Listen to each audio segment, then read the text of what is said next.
even when we go through negative experiences, they don't process like that to me. So it maybe that's why I don't wear that. If we've been through something, it's like we're not wearing that energy because we haven't really practiced processing negative energy. It kind of like it hits us and it's like, woo, that was bad. And then it just bounces off like, okay, that's done. Oh no. I don't get it. It's okay. We get it. I was like, yes, Lord. Come on with the cancellations. Ooh, we going in it. Now let's get it. I don't know if you know this, but I'm black. Am I good? He's with the best of them. And he's one of my favorite men to come emphasize. that entrance sounds like much more than who I actually am. My guest of honor is the queen of executing a theme and the ultimate inspiration leader. She's a first-generation college graduate that received her Bachelors of Communications in Advertising and her Bachelors of Communications in Public Relations from UTArlington. She recently earned her Master's of Education degree in Guidance and Counseling from Angelo State University. Over the past 7 years, she has worked as a professional communications teacher. Now she serves as a counseling intern and head cheerleading coach at her alma mater, Lancaster High School. Her cheer program has been recognized several times by the National Cheerleading Association for outstanding performance and team excellence. She wears many hats: certified school counselor, braiding and weaving specialist, and graphic designer. Some of her professional awards include the Crest Award and the Gold Star Award for advertising. She's a wife celebrating 13 years of love with her high school sweetheart, and they've officially become homeowners. She lives by the quote, "Everything works out in the end. If it hasn't worked out yet, then it isn't the end." Today, my guest of honor is Brittney Hervey. How you doing, sis? Good. And just so for the record, guys, Brittney Hervey, that's Hervey. Yep. Yes. Yeah, it is definitely spelled special. Like I told Swerve that one time, I was like, man, this is different. I think that is French. Is it? I think that's why they spell it out that way. But yep. I wouldn't be shocked. I wouldn't be shocked at all because look, I love that last name. I feel like it's different and not many people have. I think y'all are the only people that I know with it spelled like that. Yeah. It's so awesome to be on here. Thank you so much for just welcoming me and inviting me on here. I'm excited to be able to talk to you guys and really just be able to give you knowledge, and not just you, but the people that watch your podcast, share my knowledge that I have and be able to help others. I appreciate that. I think that the things that you have in your professional experience, like, I think it can help a lot of people because a lot of people don't communicate well. Like that's one thing I feel like we all struggle with. Like we have to learn communication skills and how to make it like adapt to different areas. Mm-hmm. So I think that is definitely something the world needs. Tell me a little bit about your background, like where you're from, and a little bit about your family. Okay, so a little bit about my background. Prior to moving out here in Lancaster, I actually are not here. I actually live in Grand Prairie now. But when I came to Texas, we lived in El Paso, and prior to that, we lived in Colorado and in Germany. I was a military brat, so we did a lot of traveling around. And then when I turned 7, we moved here, and I really been in this area, the southwest region of Texas, or Dallas, since 1997. Wow. So that's a little bit about like that. And then I grew up in Lancaster, Texas, and I came back to teach in Lancaster. Went to school at UTArlington and Angelo State, as we said before. But I guess a little bit more. I have one brother. A lot of people think I'm an only child, or they think that, I have little siblings, but I have an older brother, and I was raised by a single mother.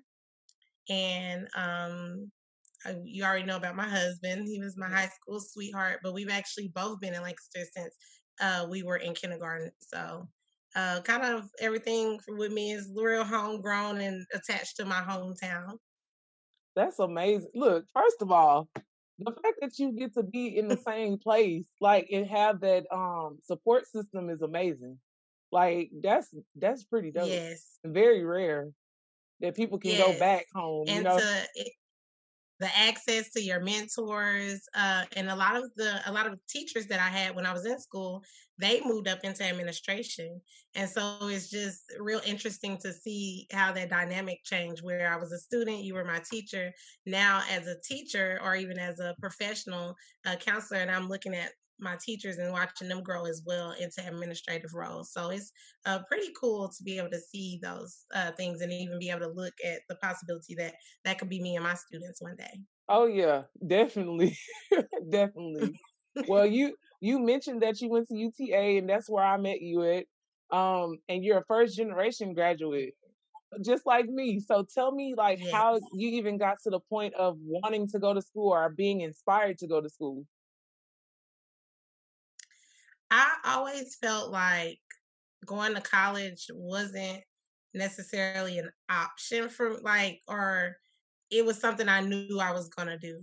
Hmm. It was something my mom really didn't like push it on me or anything because for her she felt like, well, I didn't finish, or I didn't necessarily go to college right away. So I don't feel like that's something I had to push on you, but I naturally was driven and naturally wanted those things. And when I did decide that that was what I wanted to do, my mom was like, okay, like you need to Let's be do honest it. and we need to, do this. So it just kind of had, and for me, it wasn't an option. Now, when I got ready to go to grad school, that was like, okay. The first one, I feel like that was for my mom. Like that was for my family. That was for like, hey, y'all did, you did what you needed to do, and like y'all may have started and I finished that race, like that's done. And we celebrate that as a family. I think even on my graduation cap I put it takes a village and a great mom to raise a college grad, because it really did. I feel like I did that for my family. But when I got ready to do this master's, I was like, okay, that was something I felt like in at first when I was graduating school, like it wasn't realistic for me. I was thinking like, okay, I never really thought about going that far. Like a master's, that gotta be for that's for people that's on that next level. And then it's not that I didn't have the confidence in myself. It was just that I didn't know. No one had ever treaded that far Yeah. in my family yet. So I was like, okay, if I'm gonna do this, like I'm gonna really have to like commit to doing it. And it was very challenging. It was a journey and a process, but it was so rewarding at the end. And I did way better than I ever expected. I really got into and loved it. The only thing about it was like maybe time as you Hmm. become an adult. It's like things that used to be simple when you were a student, like a kid, to be able to go to school. All you got to do is go to school, come home, study, hang out with your friends, go to school. Now as an adult, and like you said, with me having so many hats, I was like, okay, I gotta really get, really get structured, really get organized, really commit to doing this. But it really that's the one that really amazed me and showed me like, wow, like I can really do anything. You can, and you literally just set the bar for everybody coming behind you now. Yeah. So they have no excuse. Like they know it can be done because you did Right. it. With multiple titles, with multiple things going on. It's like, and I try to encourage people too. The only thing I would say about it is like, when you're going to go get your master's, like know exactly why you want to pursue that master's. Don't do it for clout. Don't do it because it's like, dang, everybody else is doing it. So I feel like now that's the next best thing that I need to do. Hmm. Um, have a real purpose for going so that you could be successful in doing it. And so that you'll have that constant motivation as you're going through it, because you get to a point where you be like, whew, okay. And when you start, you're like, I'm rolling. Yes, new year, new me. And then you get in that middle of your master's program and you're Oh like, yeah. okay, do I really want to do it? Like, is this really? But it's so worth it at the end. But you really need to have a purpose for going. And I knew, it's interesting. I did graduate with my bachelor's in advertising and public relations, a double major. But at the time when I was in school around my junior year, I'd actually went to the office to change my major, and it wasn't that I didn't want my major. It had just dawned on me that like I want to be a school counselor. Like Yeah. I told them, I was like, I want to be a school counselor. How can I do that? How can I become a school counselor? And the lady I talked to, she said, well, you could change your major to education and then or psychology, and then you can go through the school of education or school of social work and get a bachelor's, and then go back to school for a master's um, in psychology or something like that. And I was like, okay, well, it's already kind of too late. I'm in my junior year. I'm like, I was thinking that it was that I could do it at a bachelor's level, but you can't. You have to have a master's in it.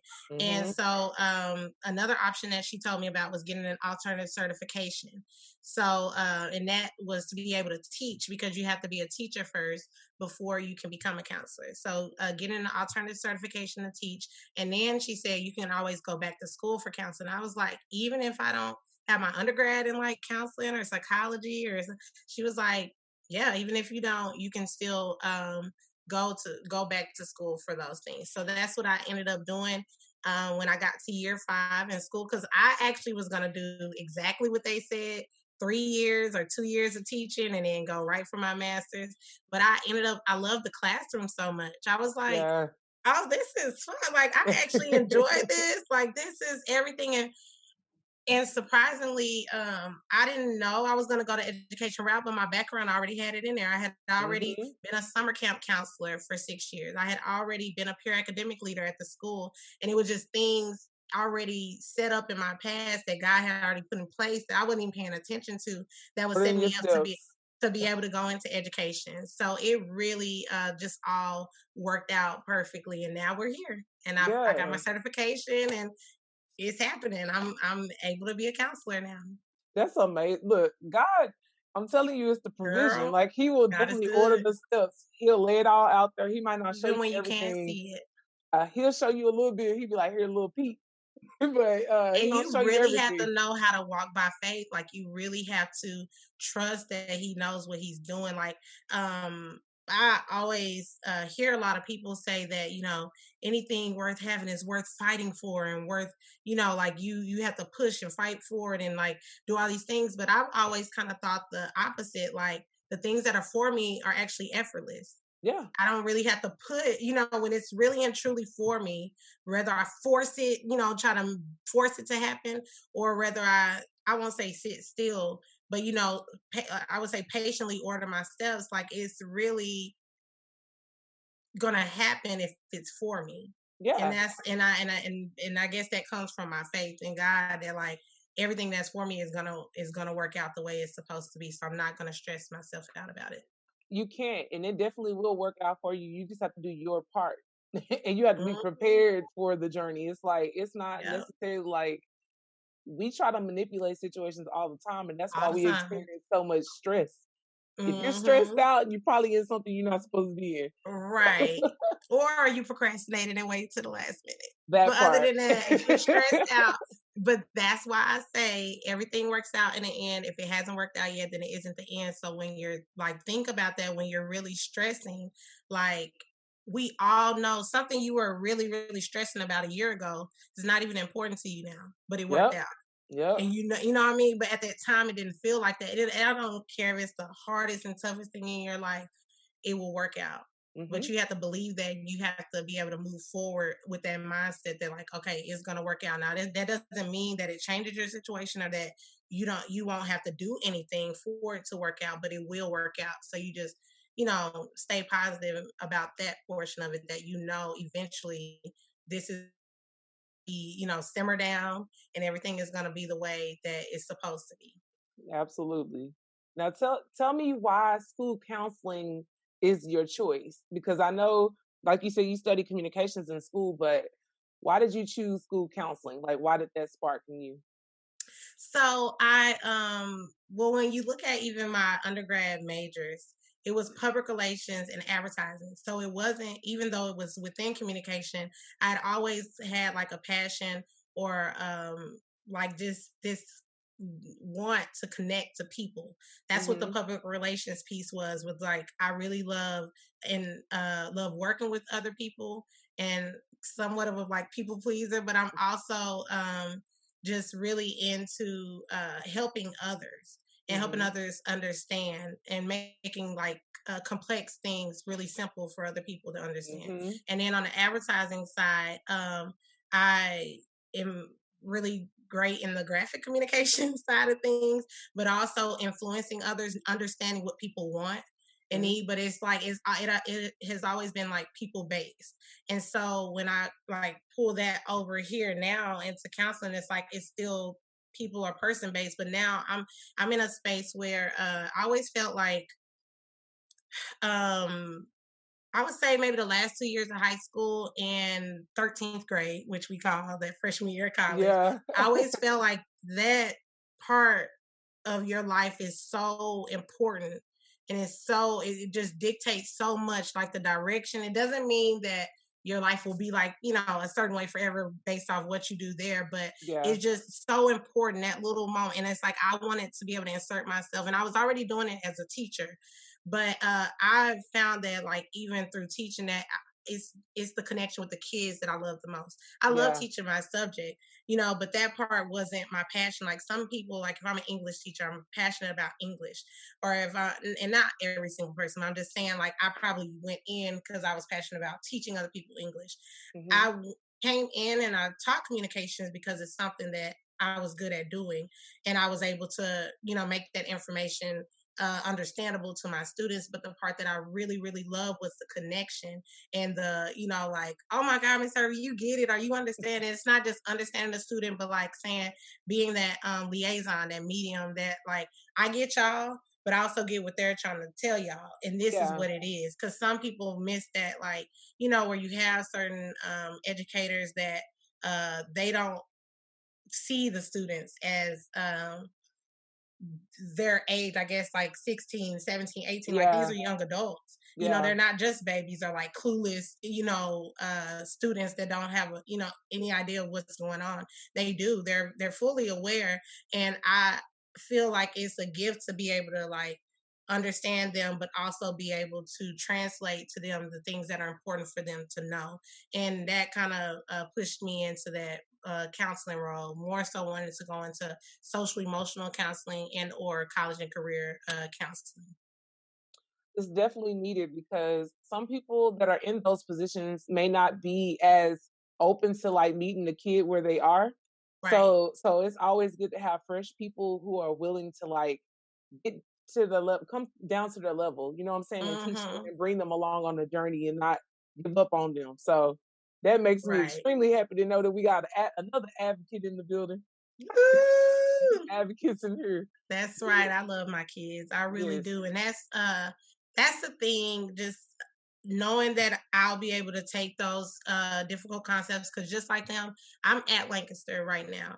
And I know that regardless if I worked at Lancaster or somewhere else, that I know I'm naturally attracted to those areas that just like really normally they're like Title I schools or school districts where those kids really need some type of influence or someone there to Yeah. teach them those things. And a lot of them are probably coming from households where they're the first generation college student. And I think that was kind of like my own little baggage where it's like I didn't get help like that Right. when I was coming out. And so I'm like, if I can be that help, and I know we talked about your series and how it's called If I Knew Then What I What I Know know Now. And now. it's like, Yep. if I knew then what I knew now, then could have did things differently. And now I can insert myself in that position to be the one to share what I know and be able to help them with the things I didn't, to put them in a different position than I was. It didn't stop me from, reaching towards success or even being what some would consider successful,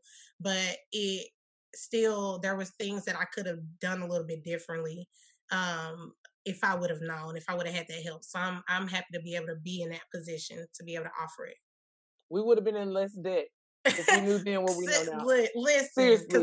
when I read that, I was like, oh, I know the first thing I'm gonna say. The first thing is I would have applied for more scholarships, and I would have took my behind to one of those community colleges First. first. Yes. I would have went there first. I think it's crazy. Yes. For real. I always say, I want to be who I needed when I was younger. Like I agree with everything you just said because like I told you, I'm a first gen too, and I'm like, man, if I needed a me, Back then, Mhm. I needed somebody like you back Yes. then. And it's not that they didn't care. It's just I think as times changed, they realized how important it was because we were just applying for colleges that our friends were applying for. My college center consisted of brochures and like pick one to read about. And it's like I don't even know what I'm looking for, but I Yeah, mean, I guess I just want to go to a good school that has my major. But I'm so blessed and so happy that I did choose UTA to go to. But it's so like I true. didn't really have guidance in getting there. I just kind of went there on a limb to stay close to home and go somewhere that I knew that was going to offer me a good academic program, Yeah. not just any old school like UTA. Although it's close, a lot of people get it twisted. Their academics are on point, Yes, they and are. they ain't playing no games, and that's what I wanted. And I love that I was able to stay close to home, be close to my husband, be close to my mom. When I did my transition, that was important to me. Yeah, UTA is definitely not for the weak. Some people underrated because I'm like, y'all think close equals easy, and Nah, UTA is a hidden gem. It's a it's hidden gem in real life because I mean, I didn't go to UTA at first. I should have just mhm, went ahead and went to UTA from the beginning, but I yeah, wanted to leave, so I went to Lamar University. okay. Um, and I love Lamar. I'm an honorary Cardinal. I don't care what Mhm. nobody say. But I love being a Maverick too. So Yes. um, I feel like UTA's education system is well respected, and we Hmm. earn those degrees. Right. Correct. Correct. They didn't give us nothing. So I wanted to ask you like what made you go back to Lancaster? Like did they want you to come back or did you just choose that school because you love your school so much? I would say a little bit of both. Like, I was when I started my alternative certification program because I want to insert this in there that I was in my last semester of college because a lot of students don't know that you can actually start your alternative certification program in the last 6 months of college because some Okay. people think they already have to have their bachelor's degree, and this will just give you a leg up because if you're in the last semester, if you started in the fall and you're graduating in the spring, then for a lot of people, if you wait until after you graduate to try to do all that stuff, it puts you in a tough spot because you won't be finishing up until close to December, Mhm. November, and then it's like trying to find a job then is really really difficult. So at the time I was coming into my spring semester, I only had 2 classes left, so I was able to do my alternative certification program during that time where I went face to face. Like I want to say I maybe did that like once a week for a Okay. certain amount of time, and then the other half of it was online. I went through A plus Texas Teachers. Not a plug, just saying. In case you were wondering, I went to A plus Texas Teachers, and I spent my last 6 months doing that. And in my last 6 months, I started reaching out to my mentor, who was at the time, she was one of my teachers and my cheer coach when I was there, Sonia Hamilton, and when I was at Lancaster. And then at that time, she had became like over time she became the chief of communication, but she was I think maybe the director of communication at the time.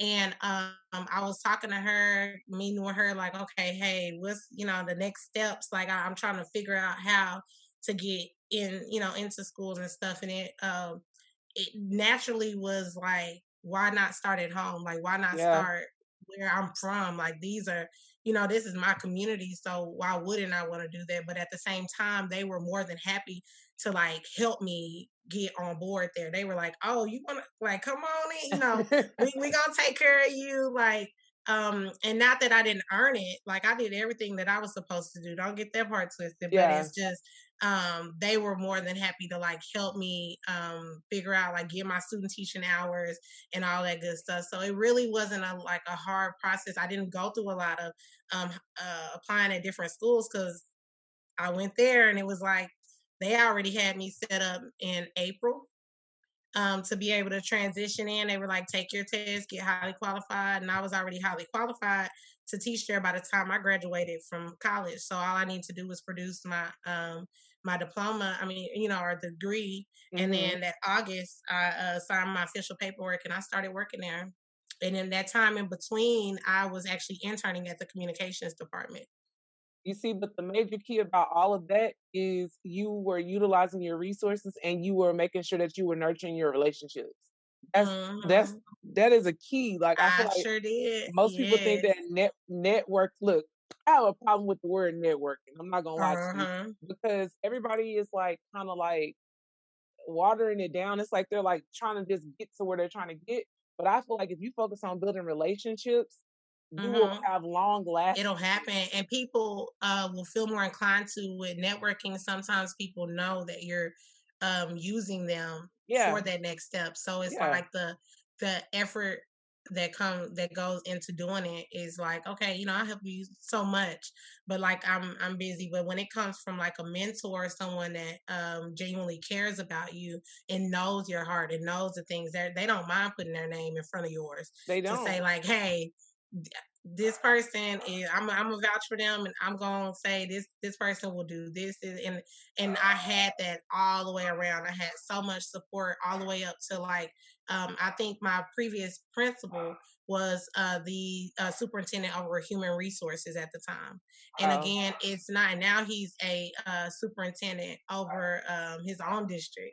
And so wow. it's not that again, I didn't earn these things, but these people knew me from previous. And I want to say this because I know that a lot of your audience is going to be young adults that watch this, and even other adults. But be like, pay attention to what you're doing now, even if you feel like I'm a high school student or I'm a college student. Nobody cares. Nobody's looking at me. Not until I get ready to be the professional that I want to be, then I can like switch it up. And it's like, had I been a different kind of student when I was in high school, that might have left a different kind of impression on people that would have, when I came back around, like, hey, I want to come work here. They would have like, I remember you. I remember you, but I don't think it was for what you want to be remembered for. Mhm. And so I think it was important when I was in high school. I always had a positive attitude. I was always like that chipper one, like, hey, I spoke to everybody. I would even principals, teachers, students. Like I just, always just been a real jolly people person, and they remembered that about me. And I was a really, really good cheerleader. I was a captain of my team for from the time I was a sophomore to my senior year, and they remembered that about me too. So even when I came in to teach, I also was able to become a cheer coach at that time. Yeah. They were like, hey, so you about to do the cheer team, right? And I I was like, oh, okay, that's a bonus, but that wasn't really what I went there for. But everything just kind of stacked, and it happened. So I never really had a like normal teaching experience in terms of like start with your first year where you don't know anybody, you don't know nothing. I went back home and I knew everybody. I Yeah. was already, I was already connected, so I was already comfortable. I knew those hallways because it was my previous school. I was able to go in and even do something extra, which was coach cheer.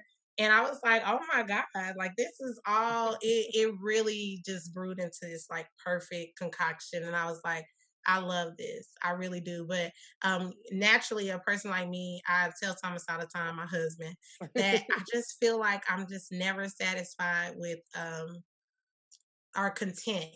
And it's not necessarily like I'm not happy when things happen for me, but it's like things that happened for me 2 and 3 years ago. It's like I'm like, okay, what's next? Like I Mhm. constantly push myself, and it's just in me to be like highly ambitious. So I just constantly go for different things. Even I made my New Year's resolutions this year. We did vision boards, and I was like, okay, I won't say I've accomplished all the things I want to accomplish, but there were goals. I made a vision board 5 years ago that was my 5 year vision board of the Mhm. things that I needed to get done. And it's like I checked off everything. And I was like, okay, sis, you now gotten to that point where everybody was like before 30, before 30, before 30. And it's like, okay, you go to school, you get yourself in a career before 30, you marry someone before 30, not just someone. I mean, I'm talking about the perfect one, but we'll talk about that later. But you marry, someone before 30, buy you a home and get your life started and all this stuff. And it's just like, okay, Like, I gotta do all this, I gotta go to school. But it's like, okay, now I'm 30, like what am I supposed to do? And nobody told me what happens after that. We don't have a counselor stage between like adult to adult. And That's when so you now, call me a life coach. yep, you're life coach. And so that's where I was just like, okay, what type of goals am I setting for myself now? Like, what are we looking at now? And one of the things that I said, I was like, I want to discover a new talent. Mm-hmm. I've been on this earth for 30 years. I have several. I do graphic design. I do hair. I'm Mm-hmm. highly creative. So it's like you bring me something, I can make it work. I'm very and I know Thomas just gets on his nerves sometimes because he's like, I'm the man, just let me do it. But I love tinkering. I Yeah. like if something is broken, I'm like, I fix it. I go out there, I figure it out. He's like, let me do it. I'm like, I just love those things naturally. Like I don't it's not that I don't think you can do it. It's just I want to see if I'm able to do it. I'm a problem solver. So I love doing stuff like that. But I said I wanted to learn a new, like discover new talent, something I'm able to do. And I think it's kind of random, but something I've always wanted to do was I want to design a dress. Yes, Like, you know how people design prom dresses and design different things? It's like, I can I see don't that. necessarily want to dive into fashion design. I just want to see if I can do it. And like if I'm good at it, then it's like go further. But it's like something that has always been just interesting to me. I'm like, wow, because I'm really creative. And I used to draw clothes and stuff. Like I Mm-hmm. used to draw girls and like draw different designs. And I'm like, I wonder if I could do that. And it's just learning how to sew and then learning how to do your measurements and everything and then buying those materials and put together. So that's something I think I'm gonna just like try as a little project on the side. Nothing major, but just over time, I want to design a really cool dress. I think you can definitely do it. And I want to say something about you having that feeling every 2 to 3 years. You're just discovering your pattern. Like honestly, everyone has a different pattern. For me, it's every 3 years. I'm trying to like elevate to a new level every 3 years. And it's something that naturally happens because Yeah, I feel like it's God just saying, all right, let's go. Like, yeah, because because it's something like I have an ultimate and divine purpose for you, and but I want you to enjoy your moments because I put yeah, those little milestones in place for you to like be yep. proud of what you're doing, but no, it's a little bit more I need you to do. It's a little you ain't quite there yet. Let me keep pushing you because I want you to get comfortable. And it's like some people, everybody's purpose is different Yeah, and everybody's definitely. direction is different. I'm like, I don't know what I'm meant to do. I know the direction. I actually said, I know this sounds so crazy, but I was like sitting down. I was like, well, actually, I was laying down and I was like, I'm going to discover my purpose tonight. I'm gonna sit down and I'm gonna make a graphic organizer and like look at all the things that I do Hmm. really, really well naturally. And I'm gonna put a circle in the center and figure out what my purpose is. And I didn't get around to doing it, but I'm still I'm still gonna do it. But I was like, I didn't discover it that night because I think I was just up being like a little, how you just start researching, doing different things. I'm like, really, really, no, you can't discover your purpose overnight. But that was one way I was thinking that's something that I may want to look at. Like, what is it? Why is it that even at this point, even after thinking like, okay, the ultimate goal is to become a counselor, and I haven't got into my work yet. And so I think Yeah, that's gonna be, once I get into that work, then it's like, okay, oh yeah, now I know what I'm into. Oh, okay. you'll And then as discover I it get then. deeper, but I haven't quite gotten into it yet, but I'm like real curious. I'm like, oh God, what are you doing? Hmm. Like, and not in a bad way, but just like, cause you keep pushing me further than what I think that I can go. Like I'm Yeah. thinking, Oh. okay, this is the highest because our family thinks I'm doing good. So okay, like this is it. And it's like a little bit more, got a little bit extra for you. So Yep. yeah, I just let him lead and kind of go with that. And Yeah, this is the direction. This is where I've landed right now. you'll definitely discover your purpose. Like the more things that you do and like be exposed to, you'll discover it. Because I personally feel like your purpose is your why. It's like why you're here on this earth, and then your passions are all Mhm. the different avenues that you display that purpose in, or like deliver that purpose. So I think the Mhm. more you do different things, the more you'll start discovering. Like I feel like I'm actually here to do this, Yes, just in I these know different it's realms. something, and I've never been like, I know a lot of people are like, yeah, I want to be a millionaire, or I want to, like their biggest thing is like, of course we want to have the biggest and the best. And I'm like, no, my passion doesn't come from money. Money comes to me, because of the things that I do, and I have different talents and things, but it's not something I've ever chased. I've Yeah. never been like, well, I can't say I'm not career driven, but I'm not career driven for money. Right. Like I feel like there is something in me that I need to get to others. And that's what I'm like constantly trying to figure out. And I'm like, is it influence? Is it just naturally I like solving other people's problems? But it's not, even as a counselor, you're not solving problems. You're Mm-mm. helping other people learn how to solve theirs. And I feel like in life I kind of have formed, I won't say a philosophy, but like maybe in my mind of just how I do things. And it's like I want other people to be able to understand that your life is really dictated by you. Your life and Yeah. the things that you do, it's like it's all in your mindset. I want to teach other people that and give them Yep. that. And teaching them how to deal with their own stuff, so you don't have to seek out others necessarily for your problems, maybe to help you with clarity, but like not thinking that someone else is going to solve it. So really giving people the tools they need. But I think I definitely feel like just solutions, problem solving, influencing, Mm-hmm. um encouraging others, it's somewhere in there. I'm gonna find it soon. You're Or gonna I might find it. spend my whole life finding it. That might be the purpose of life, is to spend your whole life trying to find your purpose. So Yeah, we'll it see. might. It might be. It was like I felt like I know my purpose is to help people, but I think this past year I realized that one thing that I pinpointed is I'm a sparker. Like I know I'm a person that helps people spark. So Mhm. I think that's definitely a part of my purpose. And Yeah. it's like it's an added piece onto what I already knew.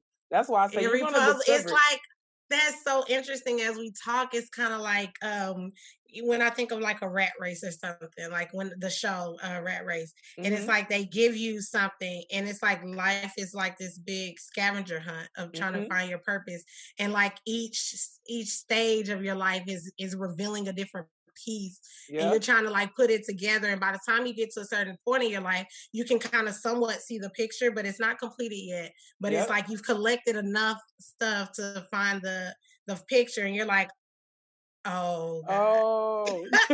Oh, you go back. Yeah. That, so when you said that, it just kind of, that's interesting. So I It's guess it. we probably will be chasing this, but I really want to like do what I was put here to do. Like, and I found me and my husband, and I know you also contributed, Trina, and I want to say thank you so much. But we do the Swerve on Them toy drive every year, Yeah. and a part of that, not just getting the toys, but a part of that is going to the actual places to go deliver them and hearing from the different people. And we spoke to this guy. I don't know his first name, but I know his name is, well, actually, his first name may be Charles. I don't know if his last name is, but his name is Mr. Charles.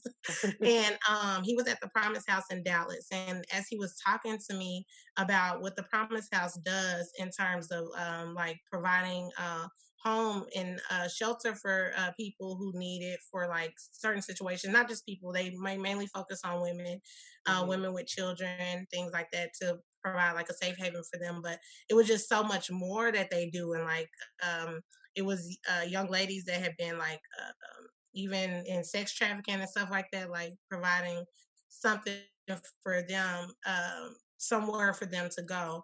But Hmm. so I don't want to give up too much information because I don't know, what they try to keep private or not. But Hmm. as he was talking, I was like, okay, I feel something there.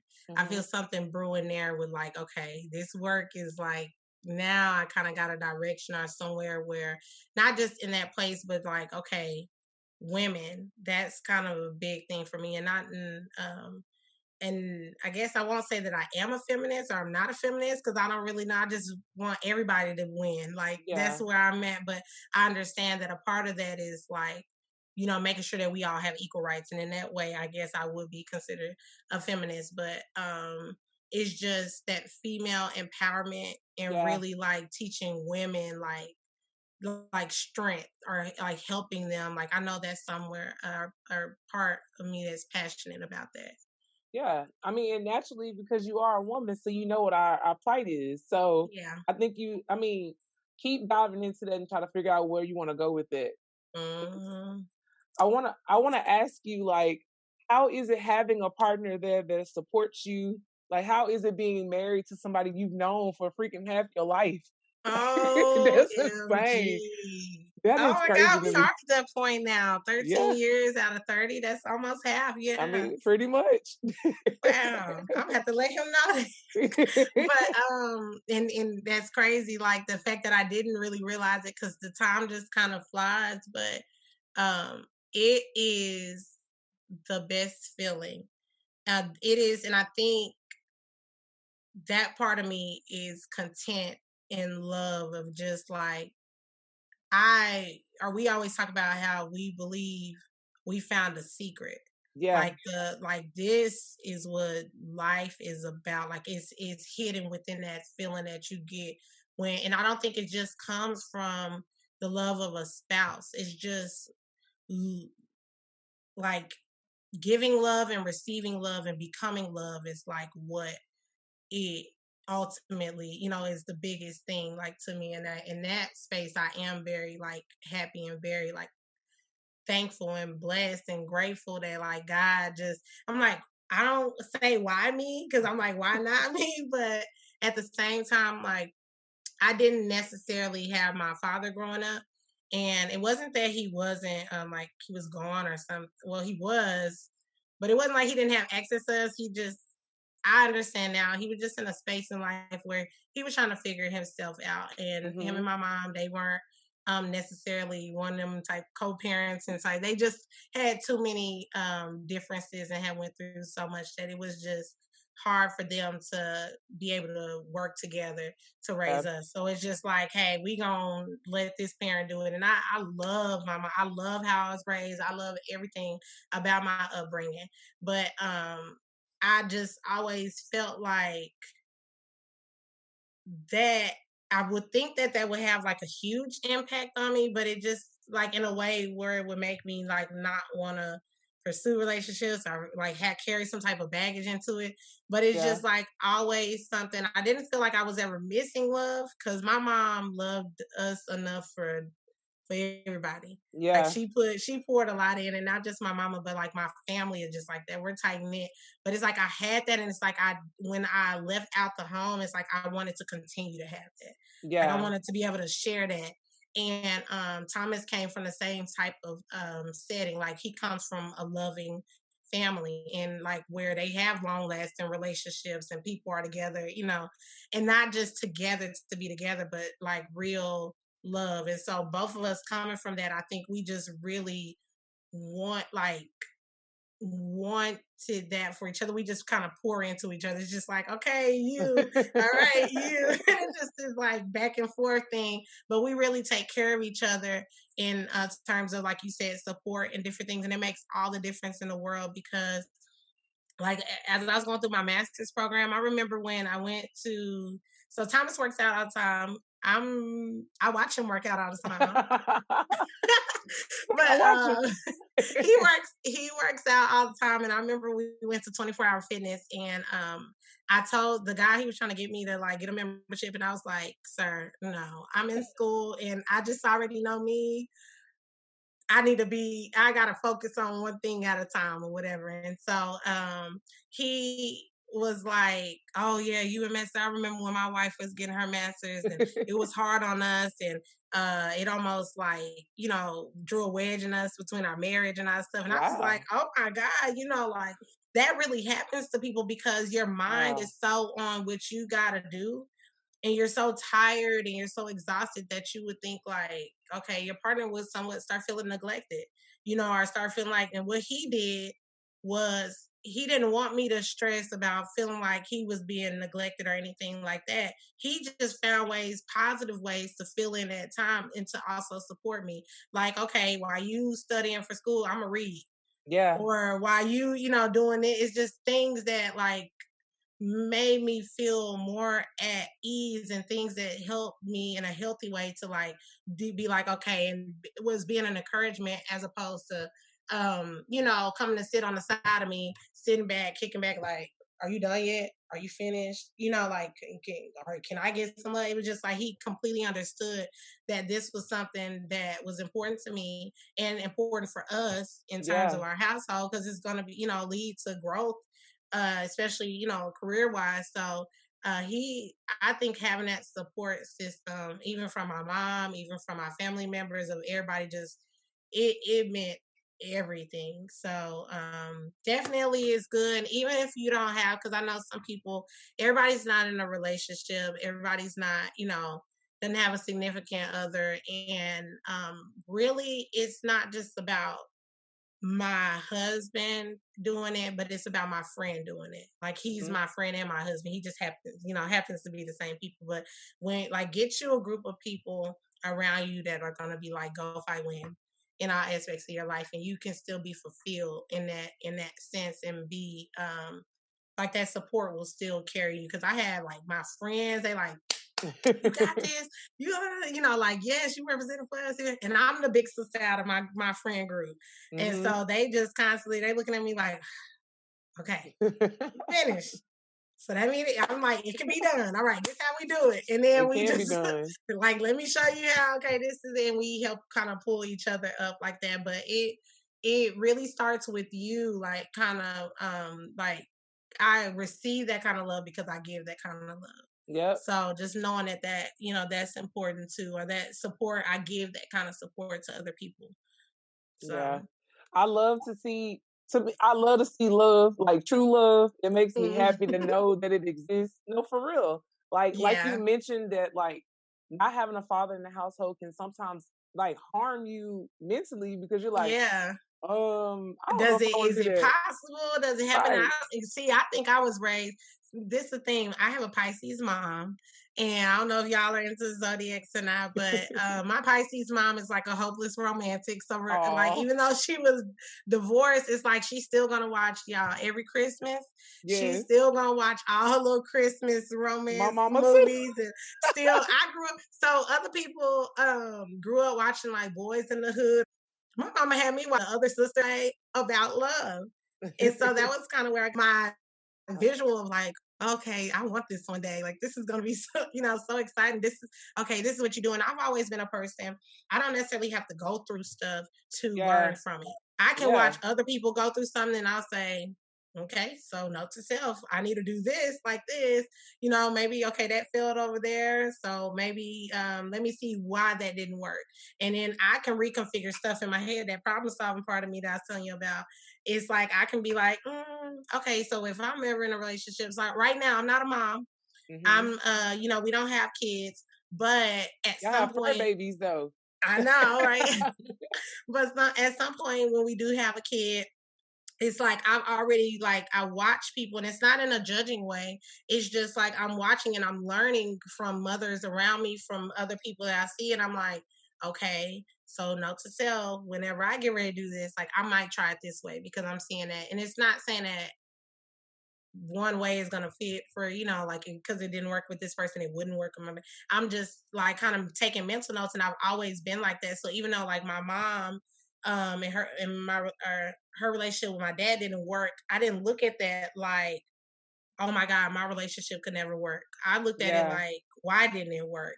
What happened with you guys that could have possibly caused y'all to be, and it was y'all weren't friends first, Yep. y'all like liked each other and y'all was with each other, but it's just like because your friend, ain't gonna treat you a certain type of way. And it's like that part was always important to me, and having that friendship first. And I think the best thing that my mom could have did for us was walking away from a situation that wasn't conducive, for her, because that taught me a whole nother Yeah. part of me, which I can tell you about my relationship, which was independence and strength. Yeah. A lot of people think that what's important to your kid is that you stay in a relationship with someone so that they can grow up in a household with a completed family. But sometimes it's not that's not really the message that your kid is absorbing or taking. It's that you, as they get older, you stay with somebody that wasn't respecting you and treating you well. So I should stay with somebody that's not respecting me and treating me well. And that's not, that's not okay. And what I learned from my mom's experience, and I try to take positive lessons from, the experiences that I see and that I go through, is that if something is, if that's not for you, like, you need to get yourself, you need to know when to leave. Don't accept certain things like that. And so now I know that, but it's even beyond that. I was taught independence. So even though me and Thomas have been in our relationship for almost 13 years and we've been together, we still function. It's like, if I had to describe it, we used to say that we're like braided together, like, or twisted together. So we're together, but we're still individuals that are twisted together. Yep. Or if I was to describe us like in a lane, we're both on bikes, and we're riding our own bikes, but we're holding each other's hand, and we're going in the same direction with each other. But we're not. My life is not his life. We're not on the same bike. We're not in the same boat, but we support each other going through our life together. And I think some people get lost in the idea of love and thinking that love means that y'all have to become one in a way of like, I guess, melting your lives together. And ours is more like just like putting our lives together and operating like that. And it works for us because, like I said, I got that independent spirit from my mama that I learned, like, hey, I don't care how great things are going, how wonderful things are going, you need to be able to take care of you. And when everybody takes care of themselves, they're able to take care of others. And that ultimately worked because, I focus and take care of me, and he takes care of me. And he focuses and takes care of him, and I take care of him. And it just allows us to constantly, we're making each other happy, but making ourselves happy. And we're able to make each other happy because we're making ourselves happy. Yeah, and you wouldn't know what makes you happy if you didn't take care of you first. You cannot pour Right. from an empty cup. Like, it just doesn't work that way. So, but listen, everybody, I just made a post today. I said, let me look at it real quick.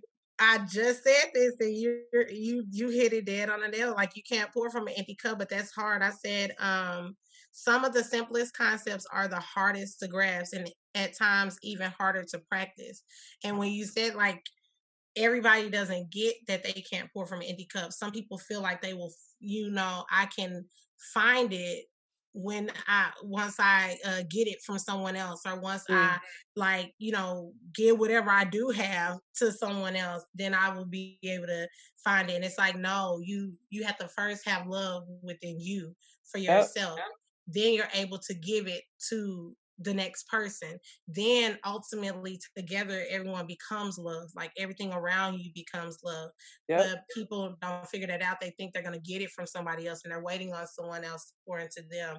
And you really have to have love for yourself first. Yeah, you definitely do. You have to be whole as you can be. Mm-hmm. And I think go ahead. No, go ahead. What'd you say? I picked up on that, like, early in life. I always had a love for me. I was always happy and not just happy for no reason. I guess I was, but it just like, I just knew I had support and love and that around me, that I didn't need anything else. I didn't need anybody to tell me I was beautiful. I didn't need anybody to tell me that I was this and that, because my family was just like Team Brittney from the start. I used to, when I was in kindergarten and stuff, I won like art awards and stuff, and they would make big deals out of it. They'd be like, you won, like, this girl, like, we gonna do, they cheer for me, happy for me. I'm like, I did good. Okay. And I just, you keep going, and it's just like, and they build up that confidence for you. Yeah. So I was confident as a kid. So I didn't, by the time I got to 7th grade and 8th grade and stuff, I didn't need nobody to really tell me, like, oh, you that girl or whatever. I didn't even realize that people paid attention to me like that until I got in like the 8th grade, and I was at our little 8th grade prom, and they called my name up there to go for prom queen, 8th grade prom queen nominee, and I was like, what? Y'all sure? Like me? Like, I don't even know who, I'm like, I don't even talk. Like, I mean, I talk to everybody, but I just didn't realize. I was so in my bubble and so in my world and live with, like, my mindset is like me and my family, that I didn't realize that other people pay attention. Even now, it's like, I'm all about me and my family, like me and Yeah. my husband. Anybody tell you they see you, I mean, they say see me, they gonna see him, or it's like I just seem like I'm in my own bubble, and it's like I really am a lot of the times just in because my mind is just so focused on what I have to get done here, so I can be able to extend out to other people. And Yeah.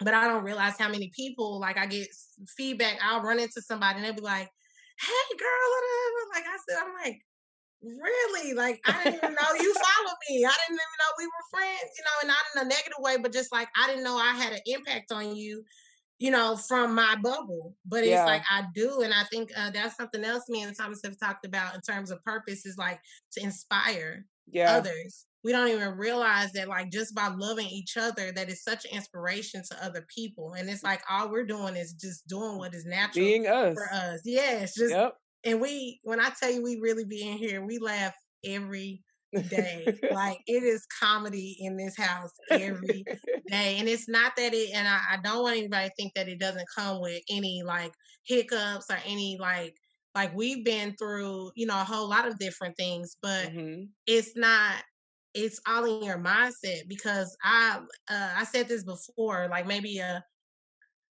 would say 2 weeks before we got married, and this had nothing to do with our relationship, but 2 weeks before we got married, my car got broken into. Hmm.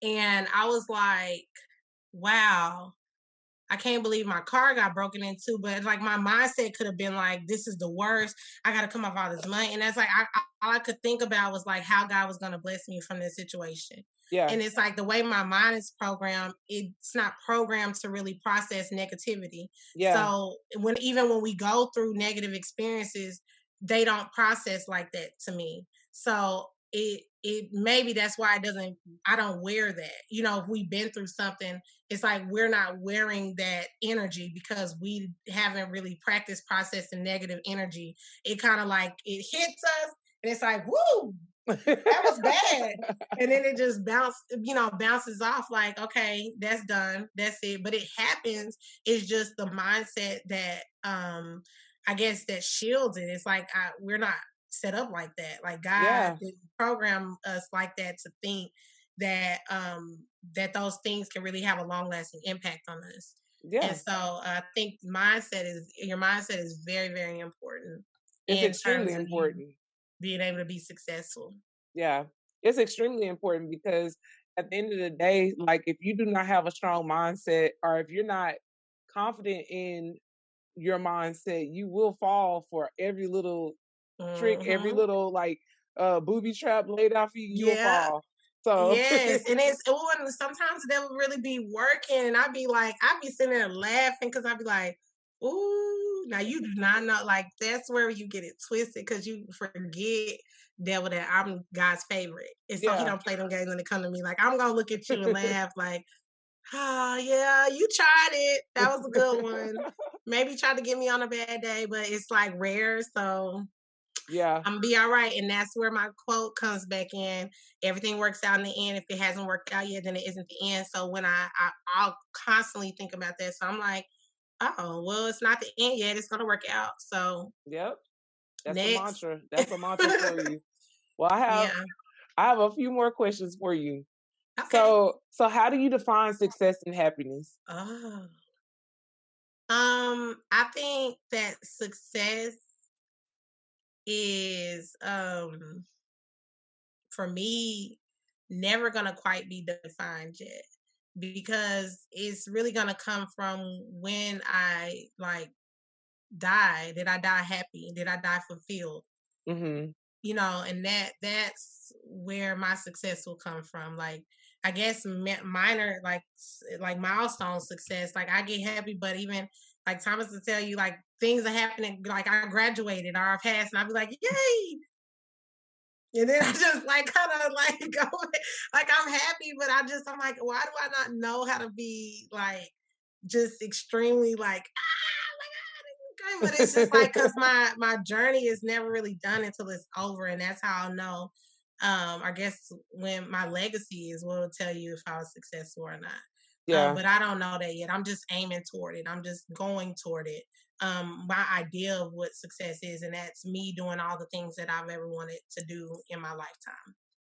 And as far as being happy, that just comes from within. Like I define it by just the feeling of just joy within me, like being happy to be me, being proud of myself, and not just my accomplishments, but like my character and the person I am. The way Yeah. I'm at my happiest when like someone tries me, and it's like I manage that situation in a way that I'm proud of. I'm like, they thought they had it.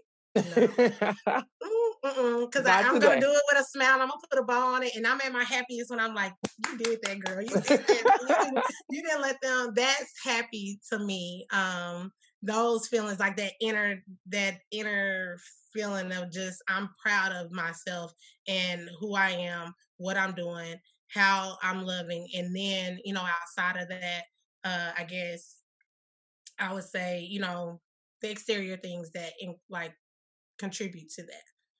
Okay. So tell me, what's your biggest takeaway from 2020? Because that was a hell of a year. It was. It was. It helped me a lot though.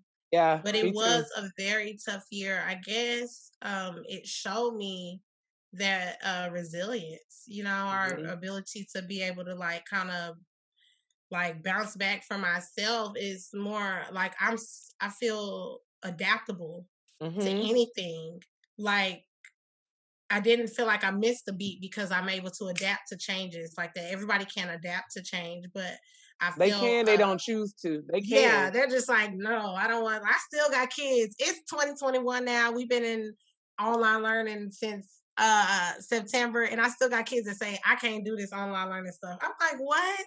Boy, How girl. can you not? Like it's what like at this point you either do it or you don't do it. You on here with me, you're doing it, but Yeah. it's like adaptability and having that flexibility, like allowing yourself to be able to like just be open to like change.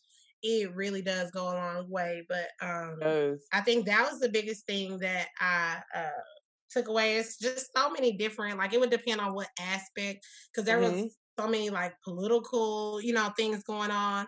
There were like personal things going on because you had time for self-care, you had time for reflection, you had time to, to look at yourself and really dissect and say like, wow, it was a huge reset button in a way, Yes, and it was. it exposed a lot of different things about ourselves, about our country, about the people around us. Because as time went by and you couldn't hang out with your friends or you couldn't club with your friends, then you start realizing like, oh, and I'm not saying me, but I'm just saying like, oh, that's all I'm really good for to you. It's just, Yeah. you only want to be around me when we having fun, but like you don't even call and check on me. I never realized that until we weren't going out. Because when you was calling, it seemed like every week, but it was just to, get the club out somewhere and do something else. So I think it just exposed a lot. But I really didn't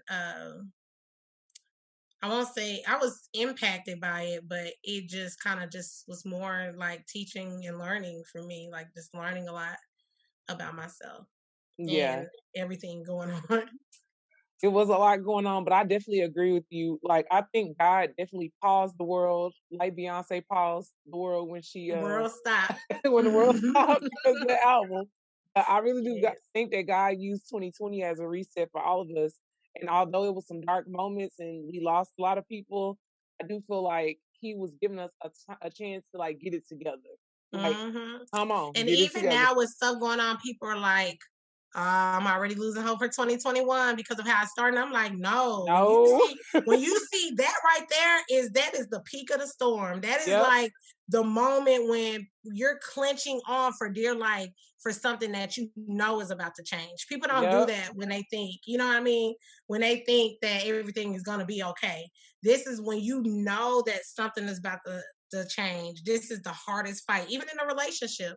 When Yeah. you know that person they about to be out the door, or we about to be, that's the hardest fight, because you know that this is your last ditch effort before Yep. real, something changes and something happens. And it's like it is this is a storm, but we're about to come out of it. And the worst part of it is getting ready to be over. And so, and I'm not just speaking in terms of like, oh, we get a new president, so our problems are over. But I think that just watching that take place and everyone being able to watch the things that are going on, it really has put people in a space of like, this, regardless of color, regardless of race, regardless of whatever, it cannot stay like this. It can't.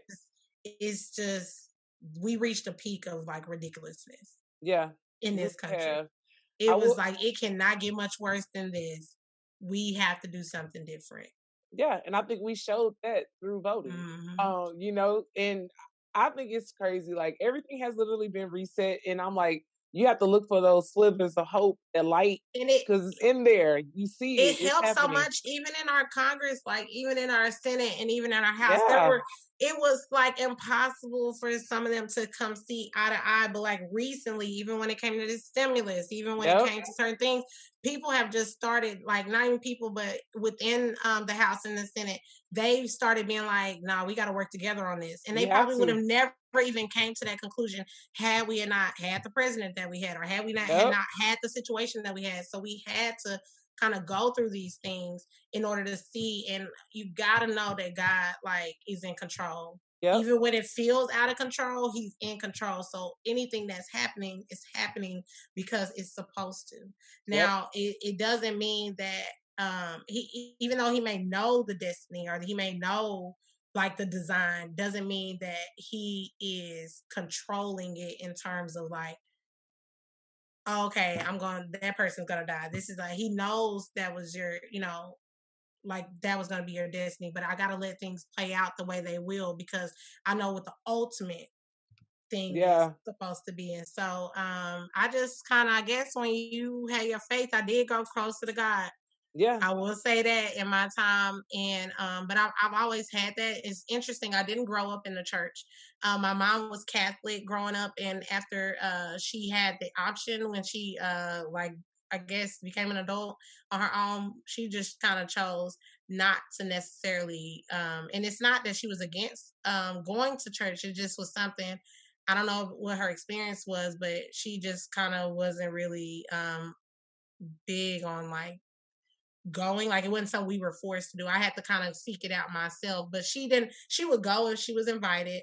And but my mom always carried herself as a Christian woman. Like, my mom doesn't cuss, she don't like drink, she don't do nothing. Like, girl, just so, you know, loving everything she's supposed to be. But it's just like, she's not one of those ones that's just in the church. So I had to seek it out growing up, and a lot of it came from within. Like, I have more of a spiritual relationship. It's not connected to like now I'm a Christian woman, but it's, my spirituality is still feels like not so much connected, or my values are Christian values, but I'm not so much connected to religion, or not so much connected, because I didn't have that.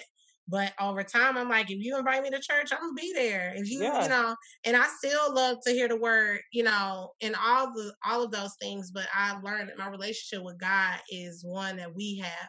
It's most important. You know, and it's grown stronger and stronger and stronger. So we are the church, though. So you're fine. we are the church, for real. Yes. I mean that with my whole heart. So everybody gets so hung up on that, but you know that we ain't gonna even get into that. Yeah, girl, we ain't gonna get into that.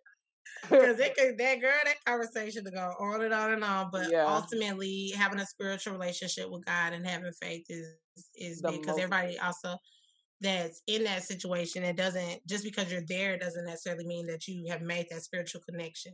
So that's the piece of it that's the most essential part of your relationship with him. You need to make sure he knows who you are, and you need to know who he is and who you are in him. So exactly, that's the most important thing. And when you do, you know, because you become him.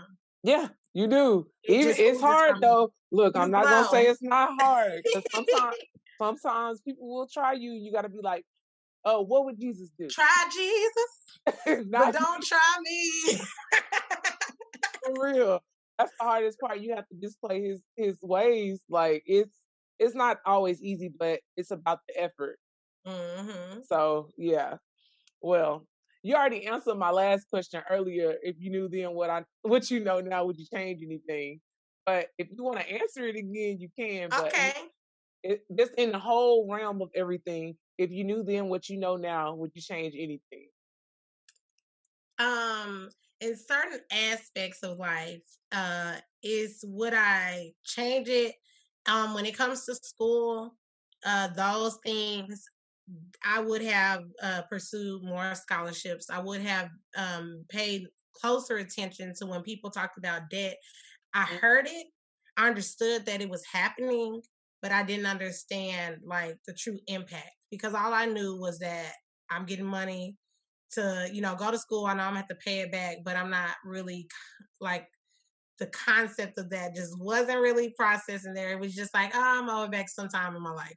Mm-hmm. But then it's like I get older and it's like, oh, okay, they on you, they sending you stuff, but you still, just you pay it off eventually or get them what you can or whatever.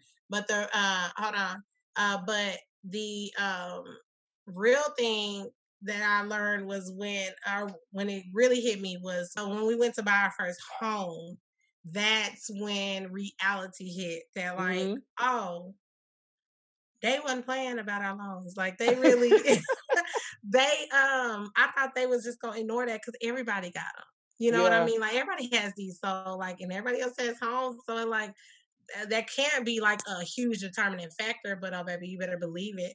Your debt to income ratio is Yeah. like, so even though you might feel like, oh, what we, 6-figure couple, like all this kind of stuff, we should be good, and then it's like, no, Mm-hmm. because you got a 6-figure debt. Like, Yeah. well, I'm not saying I'm not saying that's exactly our situation, but it's like where you think you may be here when it comes to debt. I mean, not debt, but like your income, your debt is eating up that. So you really, Mm-hmm. it's an illusion of what you think you have versus what you What you owe have. and how people see it. And so I would have definitely paid closer attention to that, went for more scholarships, went to maybe a community college. At the time, community colleges weren't getting love like that. It was Mm-hmm. more something that you did if you didn't go to a university or if you wanted to stay close to home. It was kind of like, oh, that's my last option. Yeah. But it really should be taught to people as a first option, and that's why I'm glad now that we have like the Dallas County. They have the Dallas County Promise now, Mm-hmm. where like I know at our school we have all our students sign up. And basically, if your parents make like a certain amount of money, it's kind of like the Maverick Promise. I don't know if you were familiar with that, but if Mm-hmm. your parents make a certain amount of money or under a certain amount, then you can go to school for free or tuition free. And it like that to me should be like heavily publicized. Yeah. I think we've put more emphasis on the college experience, which is to me equally as important. But we've put so much emphasis on that we made it more important than making sure that we graduate financially healthy.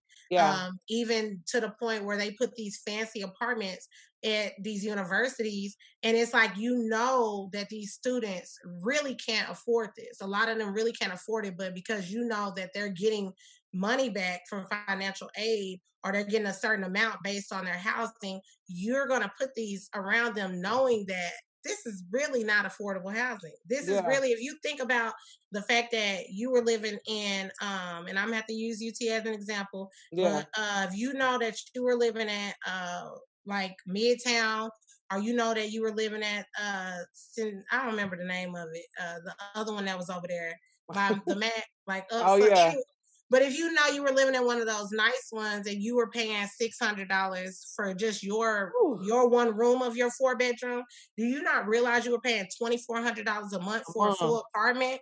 Not including electricity, because I lived in Maverick's place, and But that's what I'm saying. We were just thinking about ourselves, but I'm like, do you not see how they're winning off of that? And they know, and it's not just about them winning off of it, but it's like you get there and it's like that experience, all of that is being more emphasized in the fact that when you leave here after having all those things, because I didn't accumulate any debt my freshman year. I stayed in Lipscomb.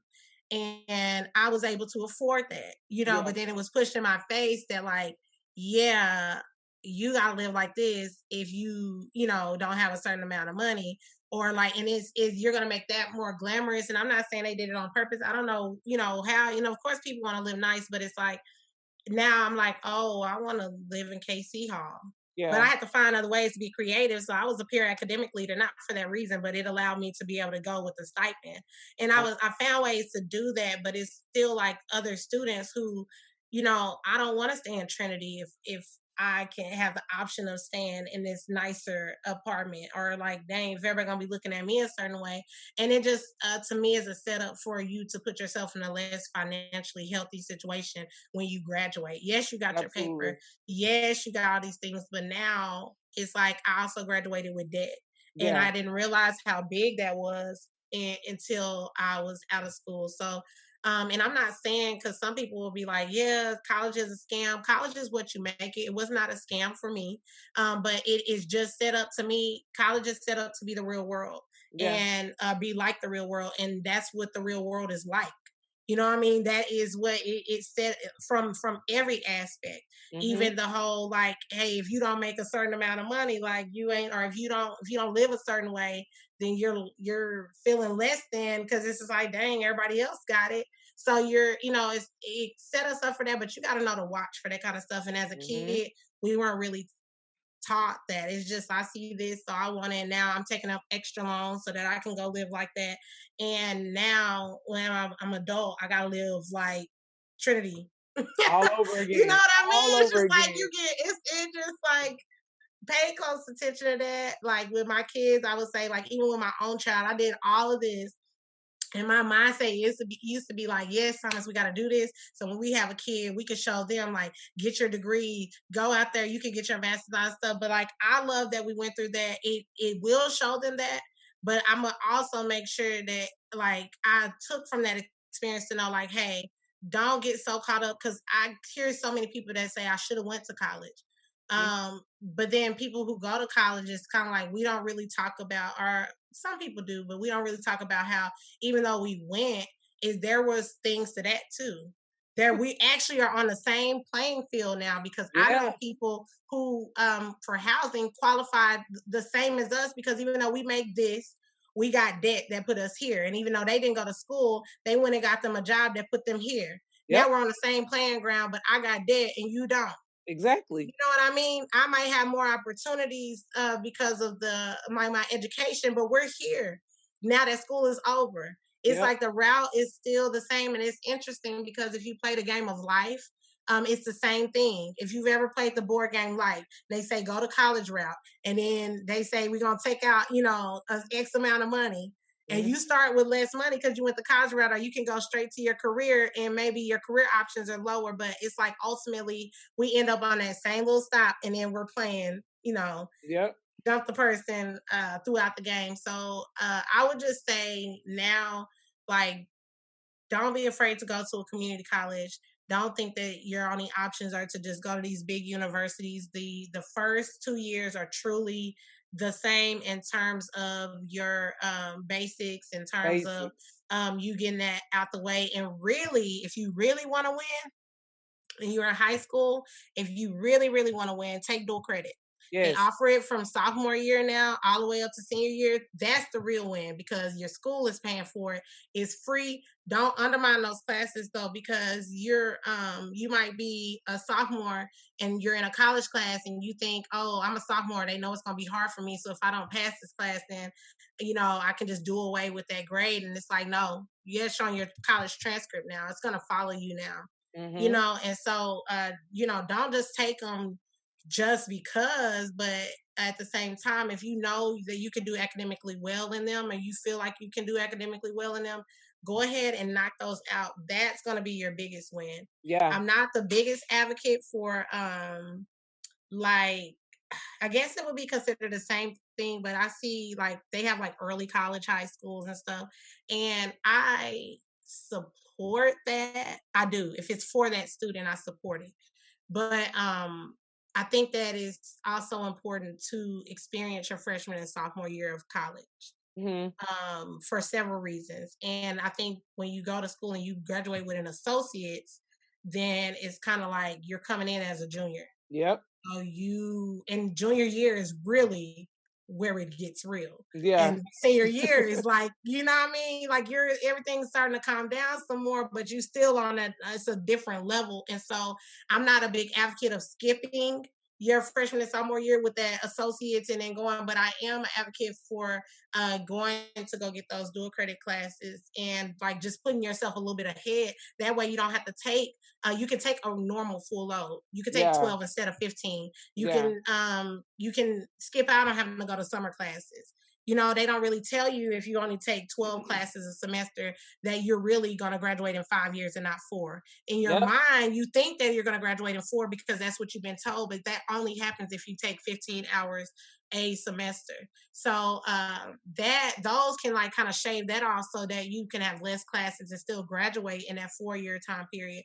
But just don't kind of feel like you like know what your options are. Don't feel like you have to be confined to doing what everyone else is doing. And if you're somebody who is not planning to go to college or you're being condemned because they're like, what? You're not choosing college? Like, don't you know what you're doing in your life? It's like, listen, get you a certification and what you want to do. And you can do that at a community college. It doesn't necessarily have to be a degree. It can just be a like 6-month certification, 12-month certification. Those can take you a long way. My friend, we were just talking to each other and she said, in reality, and this is for her, again, I said, my degree worked for me. You know, it worked for me. But for her, she said that her paralegal certification that she got that took her about, I want to say it took her maybe 8 months to a year. She got it from UTArlington. Her paralegal certification took her much further in her career than her degree did. And that really kind of like resonated with me. So those of you who aren't planning to go to college, I would say you need some type of post-secondary education now. Yeah. It doesn't matter what form it comes in, if you're going to culinary school or something like that, but you should have something else attached to your name other than just a high school diploma. You gotta learn some skills. Or you're going to be hustling. And it's going to feel like this, like a rat running in a circle. It's like you're going to hustle, but you need something added to your name because people aren't just, you need those credentials, but it doesn't have to be a college degree. Now, again, it might bring more opportunities. I know for me, I can't be in education without a degree in education. Okay. Yeah. Or not in education, but I can't be in education without a degree. But depending on what role, you can't be a doctor without a degree. You can't be in certain, without certain. But if you know that you're going to go work and be an insurance adjuster, why would you go? You know what I mean? And I'm not saying don't go to college, but like, why are you, stressing yourself about going to a university? Go to a community college, get your degree, and then, get your insurance adjusting. Like, and you can still make good money. So just kind of ask, research. Now you don't have no excuses. We had access to the internet, but y'all know how to work the internet. These young babies, y'all know how to really work it. So use it to your advantage and do research. And use YouTube University. Yes, ma'am. That is YouTube University. It's great. And watch Coach K's podcast so you can learn. Shameless plug. Yes, But seriously, watch Coach K's podcast because she's giving you the game. She's bringing people on to give you the game so that you don't have to go through what we went through. Exactly. So that's what I would say. Well, look, I appreciate you for giving them that whole spiel because they need to know that college is not something that everyone has to do. You just got to know what works best for you. So I concur with everything. Awesome. Well, Brittney, I appreciate you. I thank you so much for coming on. This was great, and I can't wait for them to hear this. Absolutely. Thank you for having me. And I know you said we don't get to talk as much, but it just felt, like your energy was like aligned with this energy happening right here. And I'm talking about that all the time, even to my kids. They're like, what are you talking about with this energy stuff? And I'm like, It's real. listen, you want to find people who are like y'all energy aligned, and that's how we're able to have conversations like this without necessarily talking to each other every day. So I appreciate you bringing me on and just welcoming me and even thinking of me, because I didn't think I was someone like, okay, podcast worthy, but thank you. That kind of boosted my confidence a little bit more too. So I appreciate that. No problem at all.